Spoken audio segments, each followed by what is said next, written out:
Good evening students. बेटा अपना हम जो टॉपिक कर रहे थे लास्ट, उसको हम आगे बढ़ाएंगे। टॉपिक क्या था हमारा, एक बार देख लेते हैं। टॉपिक था हमारा NKC, नेशनल नॉलेज कमीशन। तो आधा हम पढ़ चुके थे ये क्वेश्चन, आधा ही पढ़ना बाकी है। आज हम पढ़ने हैं objectives of national curriculum framework 2005। Objectives क्या थे NCF के। तो यहाँ पे कह रहे हैं कि भाई जब ये फ्रेमवर्क डिज़ाइन किया गया तो वहाँ बहुत सारे ऑब्जेक्टिव्स थे जिनके ऊपर काम करना था। तो जो नेशनल करिकुलम फ्रेमवर्क 2005 था उसने डिवाइस किए बहुत सारे ऑब्जेक्टिव्स। 10 ऑब्जेक्टिव्स यहाँ पे दिए गए हैं। पहला क्या है, to connect knowledge to life outside the school by engaging in local knowledge and practice in local area. कि जो भी हम लाइफ में नॉलेज ले रहे हैं उसको स्कूल के बाहर भी हमें इंगेज करना है लोकल नॉलेज से। इंश्योर करना है कि लर्निंग जो है वो प्रोग्रेसिव हो, रोड मेथड से दूर हो। And to enrich the curriculum so as to provide for the holistic development of the child। कि मतलब करिकुलम को इतना एनरिच करना है कि वो बच्चे का हर तरह से डेवलपमेंट कर सके। To maintain the centrality of the teacher amidst media and educational technologies। To make examination more flexible and integrated in classroom life। Exam को जो है फ्लेक्सिबल बनाना है, इंटीग्रेट बनाना है। To reaffirm the three language formula को establish करना है। To appreciate the social, economic and ethnic background are important for enabling children to instruct their own knowledge। कि जितना भी जो सोशल सामाजिक इकोनॉमिक या एथनिक बैकग्राउंड्स है उसको अप्रिशिएट करना। To ascertain that formal curriculum will greatly enrich by settling with social learning। To establish the plural approach in different aspects of teaching learning process would lead to enhanced creativity। कि भाई हमको जो है plural approach चाहिए अलग अलग aspects के लिए टीचिंग लर्निंग प्रोसेस में, ताकि enhanced creativity हो सके। To make connections across different disciplines and bringing out the interrelatedness of knowledge। connections बनाने हैं अलग अलग डिसिप्लिन्स के बीच में ताकि इंटररिलेटेडनेस जो है नॉलेज की सामने आ सके। कुछ क्वेश्चंस थे, बेसिक क्वेश्चंस जो NCF ने एड्रेस किए थे। NCF में एड्रेस किए गए थे। पहला क्या है, what education purpose should the school seek to achieve. कि भाई पर्पस क्या है स्कूल का, एजुकेशन पर्पस वो उसको अचीव करना है। What education experience can be provide are likely to achieve this purpose. कि कौन कौन से एक्सपीरियंस जो है प्रोवाइड करवाने हैं। How can the education experience be meaningful organise. कि भाई एजुकेशन एक्सपीरियंस को मीनिंगफुली कैसे ऑर्गेनाइज कर सकते हैं। How do we ensure that these education purpose are indeed being accomplished. कि हमें कैसे इंश्योर करेंगे जो ये एजुकेशन पर्पसेज हैं वो अकम्प्लिश हो गए हैं या हो रहे हैं। अब क्या फीचर्स रहे NCF 2005 के, तो कह रहे हैं NCF के अंदर जो है उसमें प्रिंसिपल्स थे, गाइडलाइंस थी डेवलप करने के लिए, इम्प्लीमेंट करने के लिए, रिवाइज करने के लिए नेशनल स्कूल करिकुलम को, जो कि कॉम्प्रिहेंसिव रिव्यू पर बेस्ड था। रिव्यू किसका, कंटेक्स्ट का एंड कंसर्न्स का एजुकेशन डेवलपमेंट को लेकर के, उनके नीड्स को ध्यान में रखते हुए इंटरनेशनल पर्पस पर्सपेक्टिव में। While undertaking an exercise to review and revise national curriculum, there are some major concerns that always need to be mentioned। मतलब जब उन्होंने अंडरटेक किया, जब उन्होंने रिव्यू किया नेशनल करिकुलम को, तो कुछ ऐसी चीज़ें थी, कुछ ऐसे कंसर्न्स थे जिनको अटेंशन की नीड थी। 4 मेजर कंसर्न्स थे जो कि इम्पोर्टेंट थे करिकुलम डेवलपमेंट के लिए। जो रिलेट करते थे लर्नर प्रोफाइल से, knowledge domain, knowledge, national requirement and global perspective. जो 124 पेज डॉक्यूमेंट है जो कि national council for education student training ने बनाया था, उन्होंने ये कहा कि learning without burden and child centred education repeatedly. कि मतलब उन्होंने उसमें ये उस वर्ड पर जोर दिया गया है कि लर्निंग अगर हो तो बिना बर्डन के हो, चाइल्ड सेंटर्ड एजुकेशन होनी चाहिए। अब क्या कहते हैं देखें जरा पर्सपेक्टिव। कहें कि भाई इस चैप्टर है ये प्रोवाइड करवाता है हिस्टोरिकल बैकड्रॉप और रैशनल, किसके लिए, रिवीजन के लिए नेशनल करिकुलम फ्रेमवर्क 2000 के।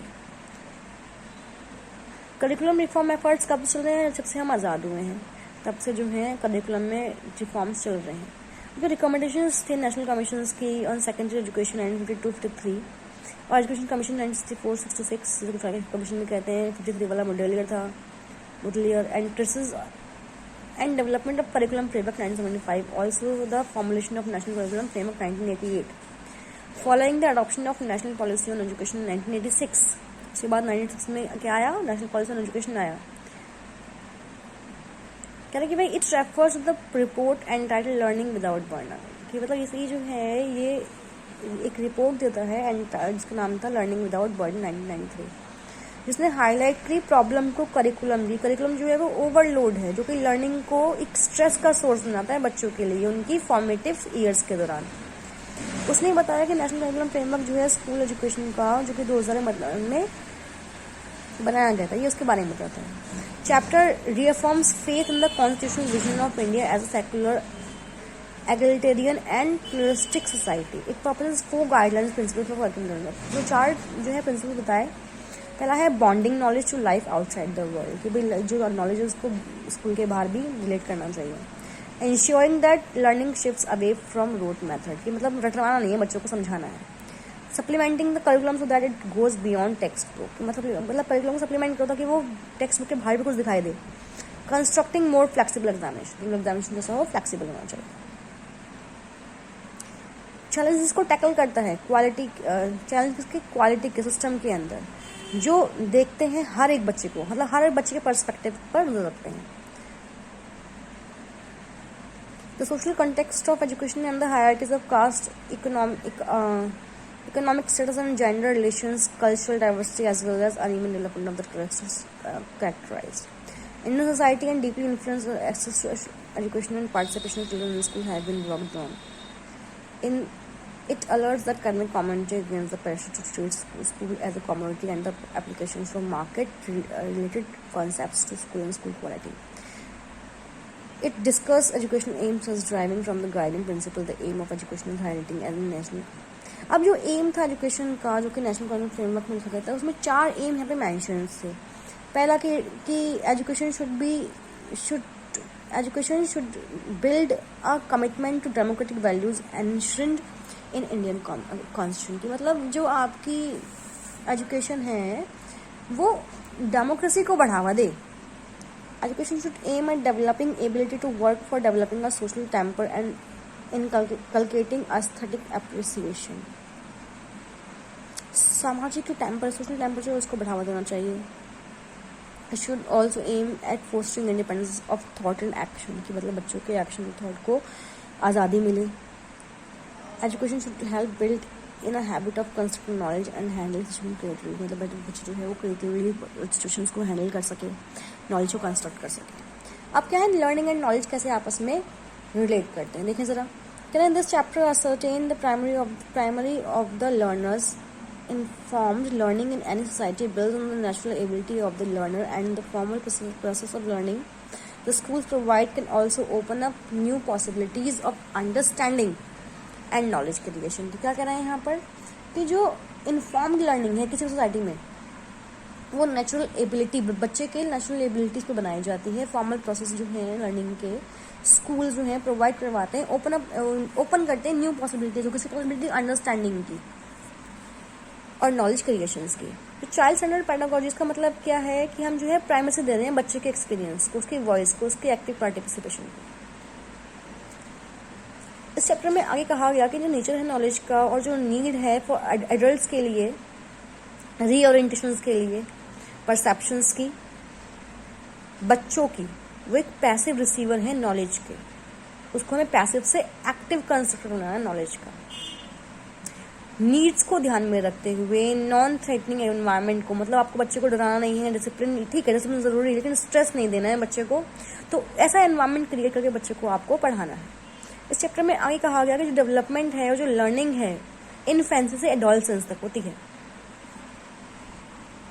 तो इसमें बच्चे के जो है हेल्दी फिजिकल ग्रोथ होनी चाहिए in the pre conditions for development. आगे देखते हैं, इस चैप्टर में ये कहा गया कि जो बच्चों में क्या होता है कि एडोलसेंस के दौरान उनको अपनी पहचान बनानी होती है, खासकर गर्ल्स के लिए जो सोशल कन्वेंशंस को झेलती हैं, तो ये इंपॉर्टेंट कंपोनेंट हुआ। इस चैप्टर में कहा गया कि जो जेंडर है, कास्ट है, क्लास है, रिलीजन है, माइनॉरिटी है, माइनॉरिटी स्टेटस है, डिसेबिलिटी है, ये कांस्टेंट नहीं होना चाहिए एक्सपीरियंस में जो स्कूल में प्रोवाइड करवाए जाते हैं। इसमें ही कहा गया चैप्टर के अंदर कि implications of development learning for curriculum and practices, इसके बारे में ही बात की गई। इसने हिंट दिया creating an inclusive environment in the classroom for all student would benefit, मतलब अगर हम एक इंक्लूसिव क्लासरूम बनाएंगे तो बच्चों के लिए बेनिफिशियल होगा। इसने हाईलाइट किया वैल्यू ऑफ इंटरेक्शन को हर तरह के एनवायरनमेंट में, ताकि बच्चे की लर्निंग जो है बढ़ाया जा सके। लर्निंग टास्क एक्सपीरियंस जो है उनको डिज़ाइन करने चाहिए इस तरह से कि बच्चा जो है उसमें नॉलेज ढूंढ सके, ठीक है। टेक्स्ट बुक के अलावा वो सोर्सेज ढूंढे, पर्सनल एक्सपीरियंस ले, घर से एक्सपीरियंस ले, कम्युनिटी से ले, लाइब्रेरी से ले। हेरिटेज साइट्स जो हैं उसको ग्रेट सिग्निफिकेंस माना गया लर्निंग साइट के तौर पर। The approach planning lessons must therefore move away from the arbitrary lesson plan to preparing plans, activities and children think, try out what they are learning। उसके बाद क्या है, curricular area, school, student assessment. कहने कि भाई significant change in language, mathematics, natural science and social science have been recommended in the document with the view to reduce stress and make education more relevant to the present day and future needs of children. कि भाई जो language है हर एक subjects की, उसमें बदलाव बहुत ज़रूरी माना गया ताकि बच्चों का जो स्ट्रेस है एजुकेशन को लेकर वो कम हो सके। लैंग्वेज के अंदर कह रहे हैं कि भाई it makes a renewed attempt to implement the 3 language formula, कि 3 लैंग्वेज फार्मूला को लैंग्वेज में अटैम्प्ट किया जाना चाहिए, जिसमें आपकी जो मदर टंग है वो इंस्ट्रक्शन का माध्यम रहेगी। इंडिया जो है एक मल्टीलिंगुअल कंट्री, बहुत सारी भाषा बोलने वाले लोग यहाँ पे रहते हैं, तो करिकुलम भी जो है मल्टीलिंगुअल प्रोफिशिएंसी को बढ़ावा देना चाहिए हर एक बच्चे के अंदर, साथ साथ इंग्लिश की प्रोफिशिएंसी भी ज़रूरी है। और एक अब होगा जब जो लर्निंग है वो साउंड लैंग्वेज पेडागोजी पर, मदर टंग की साउंड लैंग्वेज पेडागोजी पर बेस्ड होगी। ये उस लैंग्वेज पर फोकस्ड हो जिसको हम इंटीग्रल पार्ट माने हर एक सब्जेक्ट का, रीडिंग के दौरान, राइटिंग के दौरान, लिसनिंग और स्पीच के दौरान। इस चैप्टर में कहा गया जो मैथमेटिक्स है वो बच्चों की, चाइल्ड की जो एबिलिटी है उसको बढ़ानी चाहिए, सोचने की एबिलिटी, रीजन करने की, विजुलाइज करने की, एब्स्ट्रैक्शन को हैंडल करने की, फॉर्मुलेट करने की, प्रॉब्लम को सॉल्व करने की एबिलिटी को बढ़ाना चाहिए। साइंस की टीचिंग है वो रिकास्ट करे, बच्चों को इनेबल करे कि वो एग्जामाइन कर सके, एनालाइज कर सके हर एक एक्सपीरियंस। जो एनवायरमेंट एजुकेशन है वो एक पार्ट होना चाहिए हर एक एजुकेशन, हर एक सब्जेक्ट का। सोशल साइंस में डिसिप्लिनरी मार्कर्स जो हैं उन पे जोर दिया गया। ये भी कहा गया जो पैराडिग्म शिफ्ट है सोशल साइंस को पढ़ने के लिए from perspective of marginalised group. It recommended gender justice and sensitivity to tribal and Dalit issues and minority sensibility should inform all subjects of social science.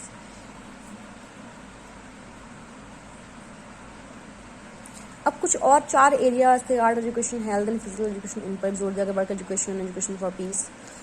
कह रहे हैं work should recognise as a creator of new forms of knowledge, कि work कैसे जान जाए कि भाई हम जो है नया क्रिएट कर रहे हैं, नॉलेज के लेकर प्रमोट कर रहे हैं वैल्यूज को, डेमोक्रेटिक ऑर्डर को। नेक्स्ट है स्कूल एंड क्लासरूम एनवायरमेंट।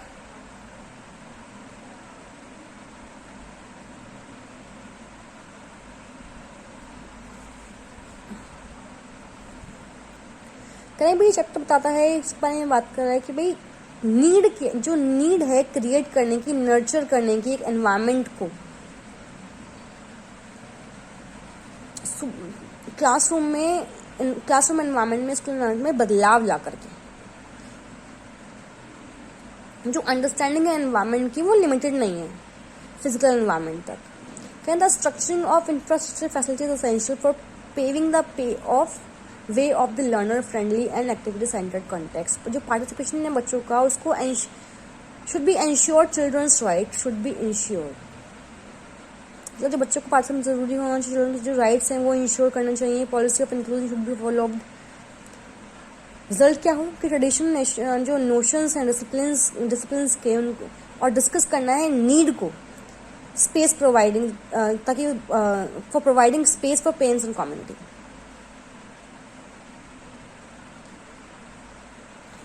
अगला है सिस्टमिक रिफॉर्म। जो करिकुलम विजन है portrayed in the first 4 chapters need to support and sustain systematic reform. मतलब जो भी सिस्टम है उसमें बदलाव लाया जाए, प्रोफेशनल प्रैक्टिसेस दी जाए, टीचिंग प्रैक्टिसेस दी जाए, ठीक है। पंचायत राज जो है और में ये बात कही गई, पंचायत राज की बात कही गई, सजेस्ट किया गया कि पंचायत राज को स्ट्रेंथन किया जाए, इंस्टीट्यूशंस को स्ट्रेंथन किया जाए,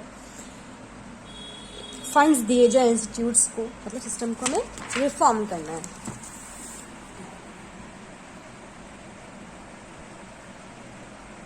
टीचर की जो प्रोफेशनल आइडेंटिटी है उसको स्ट्रॉन्ग बनाया जाना चाहिए। एग्जामिनेशन रिफॉर्म्स होने चाहिए, ठीक है। उसके बाद क्या, इंट्रेंसिंग वर्थ ऑफ मेरिट्स और merits of the national curriculum framework. मतलब इसके क्या क्या मेरिट्स थे और डीमेरिट्स थे उसके बारे में पढ़ते हैं। तो कह रहे हैं its approach and recommendations are for the entire system, की जो अप्रोच रिकमेंडेशन थे पूरे सिस्टम के लिए थी। इसकी जो बहुत सारी रिकमेंडेशंस थी वो रूरल स्कूल्स पर फोकस थी। इस फ्रेमवर्क ने ये कहा कि शिफ्टली चेंजिंग होनी चाहिए एनवायरनमेंट में और नीड है इंटीग्रेट एंड एसेंशियल चेंज के करिकुलम के अंदर। इसने रेशनल को एस्टेब्लिश किया, टेक्नोलॉजी को यूज़ करके टेक्नोलॉजी को एज टूल की तरह इस्तेमाल करना है और टीचिंग लर्निंग एनवायरनमेंट को इनेबल करना है। फ्रेमवर्क को उसके बाद रिकमेंड किया गया सब्जेक्ट की सॉफ्टनिंग, सब्जेक्ट बाउंड्रीज जो थी उसको सॉफ्ट किया जाए बच्चों के लिए, ताकि वो बच्चे जो है उसको मतलब बर्डन ना समझे, उसको समझ सके इंटीग्रेट नॉलेज के तौर पर, उनमें इंटीग्रेट नॉलेज जो है डेवलप हो सके। लर्निंग विदाउट बर्डन की बात की गई थी।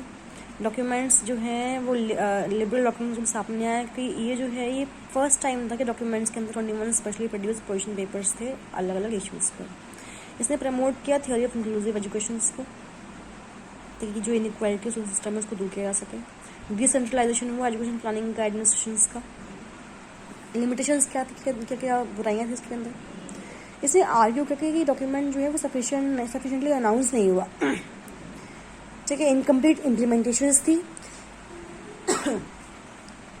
उसके बाद ये एक अनरियलिस्टिक था in projecting constructivism as the universal pedagogy for all subjects for all children of all ages. Implementing the suggested curriculum would require a huge infrastructure, मतलब इसको इम्प्लीमेंट करने के लिए बड़ा इंफ्रास्ट्रक्चर चाहिए था। Suggested examination reform would lead to replacement of one form of evaluation with another.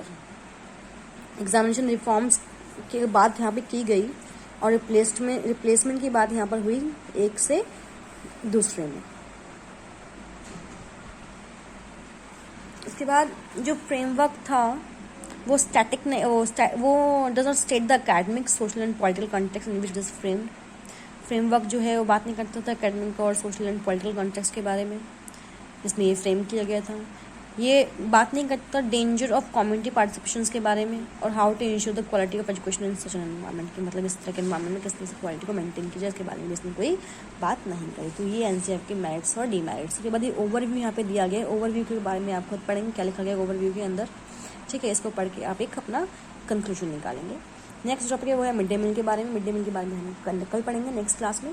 आज जो पढ़ाया गया है वो आप अच्छे से पढ़ लेंगे, जो भी डाउट्स हैं वो मुझसे पूछ लेंगे।